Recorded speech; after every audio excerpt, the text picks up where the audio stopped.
आप मोबाइल के टेक्नीशियन हो, मोबाइल का सारा काम आता है, तो मेरी जान इंडिया में क्या कर रहे हो? साउथ अफ्रीका हो।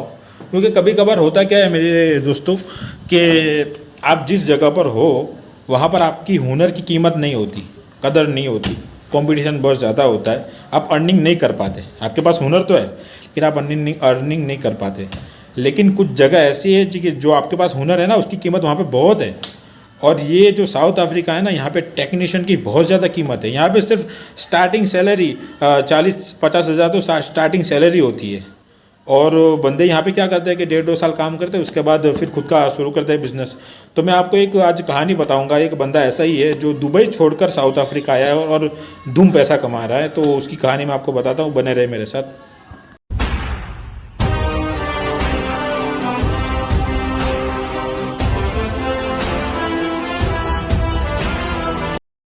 अस्सलाम वालेकुम वरहमतुल्लाह। My name is Faizan, I am from India, Gujarat. और अभी मैं हूँ साउथ अफ्रीका में। साउथ अफ्रीका में 2 दिन पहले एक पाकिस्तानी भाई से मेरी मुलाकात हुई और उस भाई ने दुबई से साउथ अफ्रीका की जर्नी की है। तो अब मैंने उनसे पूछा कि यार, लोग इंडिया से दुबई की, पाकिस्तान से दुबई की जर्नी करते हैं, तुमने दुबई से साउथ अफ्रीका की जर्नी की। अब देखा जाए तो साउथ अफ्रीका से दुबई की करेंसी 3 गुना ज़्यादा मजबूत है। और अगर हम डेवलपमेंट के हिसाब से देखा जाए तो दुबई का अलग ही लेवल है। वहाँ पे पैसे कमाने की बहुत अपॉर्चुनिटी भी है। आप इलेक्ट्रिशियन, वो इलेक्ट्रिशियन बंदा है और वहाँ पर किसी इलेक्ट्रिक कंपनी के अंदर वो जॉब करता था। उसकी इंडियन रुपीज़ के अंदर 50-60 हज़ार उसकी सैलरी थी वहाँ पे। और ये 50-60 हज़ार उसने काफ़ी स्ट्रगल करके उसने ये अपनी सैलरी को बढ़ाया था। तो मैंने उसको कहा कि यार, इतनी अच्छी सिटी को छोड़कर, इतनी अच्छी जॉब छोड़कर क्यों साउथ अफ्रीका आ गए। उस बंदे ने कहा कि यार, मेरा एक बड़ा भाई है जो साउथ अफ्रीका पहले से था और उसने काफ़ी टाइम से मेरे घर पे कांटेक्ट नहीं किया था, मेरे माँ बाप से और अपनी फैमिली से उसने काफ़ी टाइम से कांटेक्ट नहीं किया था। फिर मैंने साउथ अफ्रीका में लोगों से पूछा तो कुछ लोगों ने मुझे बताया कि वो नशा वगैरह करता है और उसकी बहुत बुरी आदतें हो चुकी है और वो अपनी ज़िंदगी को बर्बाद करने के दहलीज पे खड़ा हुआ है। तो जब वो ये जो दुबई वाला भाई है वो छोटा भाई है और जो साउथ अफ्रीका में जो भाई है वो बड़ा भाई है। तो जीशान भाई को उनकी फैमिली ने कहा कि यार, तुम ऑलरेडी आउट ऑफ कंट्री तो रहते ही हो, तो क्यों ना तुम साउथ अफ्रीका ही चले जाओ, वहाँ पे कुछ सेटअप कर लेना अपना, और अपने भाई को भी थोड़ा यार ढूंढो वहाँ पे और अपने पास रखो, या तो फिर इसको पाकिस्तान भेज दो। तो जीशान भाई दुबई छोड़कर साउथ अफ्रीका है। अब जीशान भाई आने के बाद सबसे पहले तो उन्होंने अपने भाई को ढूंढा। भाई को ढूंढने के बाद उसको अपने साथ रखने लगे।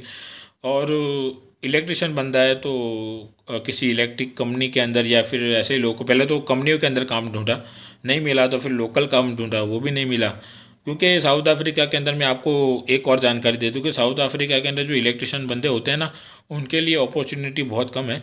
क्योंकि यहाँ पे लोकल लोग भी जॉब वगैरह करते हैं और लोकल लोग काफ़ी इलेक्ट्रिशियन होते हैं, प्लम्बर होते हैं। तो इसमें अपॉर्चुनिटी बहुत कम है साउथ अफ्रीका में। तो वो बंदा इलेक्ट्रिशियन का काम ढूंढने लगा लेकिन मिला नहीं। तो वो 6 महीने तक मार्केट में घूमता रहा। तो उसने मार्केट में देखा कि मार्केट में चल क्या रहा है, और उसकी नज़र पड़ी सेलफ़ोन के बिज़नेस के ऊपर। अब उस सेलफ़ोन का बिज़नेस यहाँ पे साउथ अफ्रीका में बड़े लेवल पे होता है। अब उसमें भी अगर टेक्नीशियन बंदा अगर हो ना, तो वो अलग ही लेवल पे काम करता है, टेक्नीशियन बंदा। क्योंकि यहाँ पर बहुत कम टेक्नीशियन है और एक टाउन के अंदर 2-3 टेक्नीशियन होते हैं और दुकानें 200-300 दुकानें होती है। अब जो दुकानों पर जो टेक्नीशियन का काम आता है ना, वो जो 2-3 बंदे होते हैं ना, उनके पास सारा काम जाता है। तो बड़ा धूम पैसा कमाते टेक्नीशियन। तो ये बंदे ने देखा कि टेक्नीशियन का बड़ा काम है और इलेक्ट्रिशियन बंदा है, इसका दिमाग पहले से शार्प था, बड़ा स्मार्ट बंदा था। तो ये सेलफोन के धंधे में घुस गया, दुकान पे जॉब करने लगा और उसने काम सीख लिया। और 7-8 महीने के अंदर अच्छे से काम सीख लिया पूरा। मदरबोर्ड सारा काम सीख लिया उसने सेल फ़ोन का। अब सीखने के बाद उसने दुकान खोली और बिल्कुल हमारे सामने उसकी दुकान है। मेरी मुलाकात आज पहली मर्तबा उसके साथ हुई। क्योंकि वो यहाँ पर अब रहता नहीं है, क्योंकि अब पैसे उसने बहुत ज़्यादा कमा लिए तो वो अब आउटसाइड रहता है। लेकिन कल मैं गया तो उससे मेरी मुलाकात हो गई, तो उसने मुझे अपने बारे में बताया। तो अभी उसकी यहाँ पे ही दुकान है। तो मैंने उसको अर्निंग के बारे में पूछा कि यार, कितना कमा लेते हो। तो उसने मुझे यहाँ की कमाई दिखाई और जब मैंने इंडिया में कन्वर्ट किया तो वो एक दिन का 50,000 कमा रहा है, इंडियन। यानी यहाँ का 10,000 कमाता है तो वो इंडिया का बन जाता है 50,000। अब जो उसकी सैलरी दुबई में महीने की थी वो एक दिन में यहाँ पे कमा रहा है। तो ये साउथ अफ्रीका के अंदर टेक्नीशियन की बड़ी अपॉर्चुनिटी है।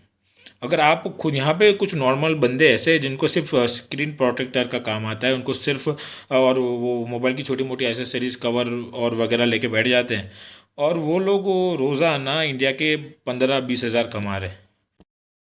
दोस्तों, अगर आपके हाथ में भी हुनर है और आप सेल फोन के टेक्नीशियन हैं, और अगर आपके इस हुनर की कीमत आपके शहर या आपके गांव में नहीं होती ना, तो छोड़ो अपने शहर को, छोड़ो अपने गांव को।